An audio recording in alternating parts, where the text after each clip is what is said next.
Symptom 200 milligram पर decilitre ये diabetes अगर आई है। और याद रखिएगा कभी भी होल ब्लड कैपिलरी लीजिए, यहाँ से नहीं लेना। ये जो मॉनिटर होता है ये सिर्फ मॉनिटरिंग के लिए होता है, ये डायग्नोस्टिक पर्पस के लिए नहीं है। डायग्नोस्टिक पर्पस के लिए आपने क्या करना है, वीनस सैंपल लेना है, तो उसमें कितनी होनी चाहिए 200 से ज्यादा, और 140 से 199 मिलीग्राम पर डेसीलीटर है, तो ये क्या है, प्री डायबिटिक। ठीक है, प्री डायबिटिक का क्या मतलब होता है,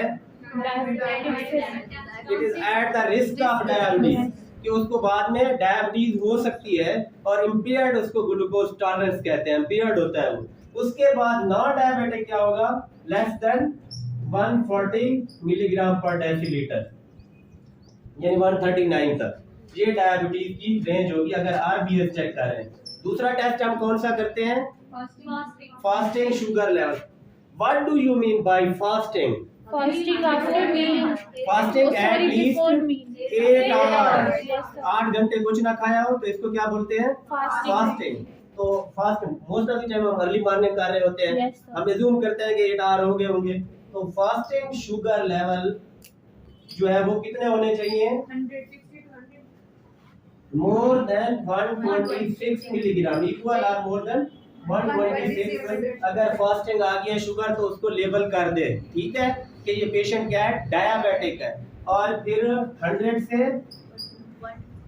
125 ये क्या है, प्री डायबिटिक, और उसके बाद नॉन डायबिटिक कब होगा, लेस देन 100 मिलीग्राम पर डेसीलीटर। अब आपको किसी ने रिपोर्ट दिखाई है तो फौरन आप टिक कर लेंगे डायबिटिक है, प्री डायबिटिक है पेशेंट, या नॉन डायबिटिक है।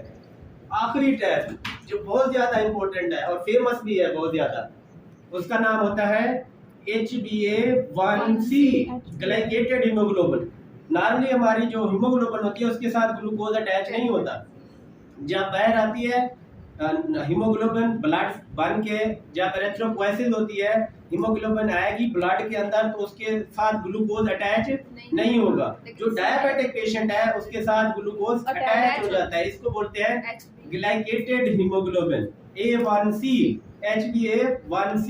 और क्योंकि लाइफ स्पैन ऑफ आरबीसी जो है वो 120 डेज है, तो ये हमें 120 डे का रिकॉर्ड बताती है। इसलिए तो कहते हैं डॉक्टर के 3 महीने वाला टेस्ट कराया, कोई ऐसा टेस्ट कराया जो 3 महीने का रिकॉर्ड होता है, क्योंकि उसके बाद आरबीसी ने डिस्ट्रॉय हो जाना होता है, तो ये टेस्ट फिर वैलिड नहीं है। 3 महीने तक का ये आपको ड्यूरेशन बताता है। तो ये क्योंकि एक दफा ग्लाइकोसाइलेशन हो जाए, एक दफा ग्लूकोज अटैच हो जाए, वो रिवर्सिबल नहीं है, वापस नहीं आता, इसलिए जितना अटैच हुआ होगा हमें पता चल जाएगा। तो उसके लिए एक टेस्ट होता है HbA1c।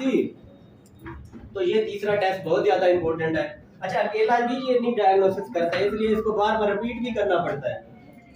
और लेबोरेटरी टू लेबोरेटरी वेरिएशंस होती है, ये बात भी याद रखनी है कि एक laboratory, most of the laboratories में ये, हर लेबोरेटरी में इसकी वेरिएशंस होती है। अब इसकी डायग्नोस्टिक वैल्यू कितनी है, 7.5. नो ये बहुत ज्यादा है, 7.5, 6.5, मोर देन 6.5। तो ये इसकी परसेंटेज होती है मोर देन 6.5, और नॉन डायबिटिक लेस देन 4.7, और 4.7 टू 6.4 ये क्या होगा, प्री डायबिटिक होगा। अब 6.5 मोर देन 6.5% अगर HbA1c है तो पेशेंट डायबिटिक है।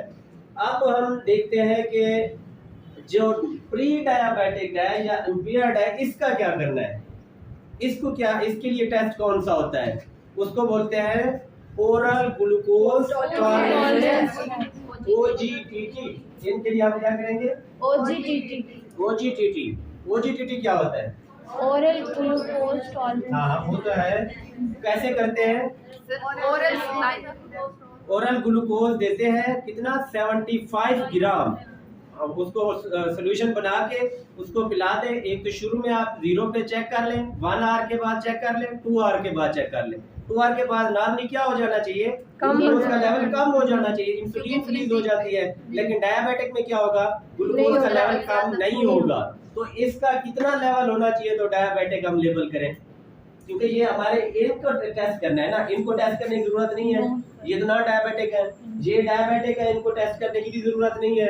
इनकी जरूरत थी कि ये कहाँ फॉल कर रहे हैं भाई, ये एक्चुअल में डायबिटिक है भी सही या नॉन डायबिटिक है, इनको कहाँ करना है। ये अक्सर लैब इनके बीच में भी तो आ जाती हैं। इनके लिए फिर हम करते हैं OGTT, और OGTT अगर 200 से ज्यादा आ जाए तो ये डायबिटिक है।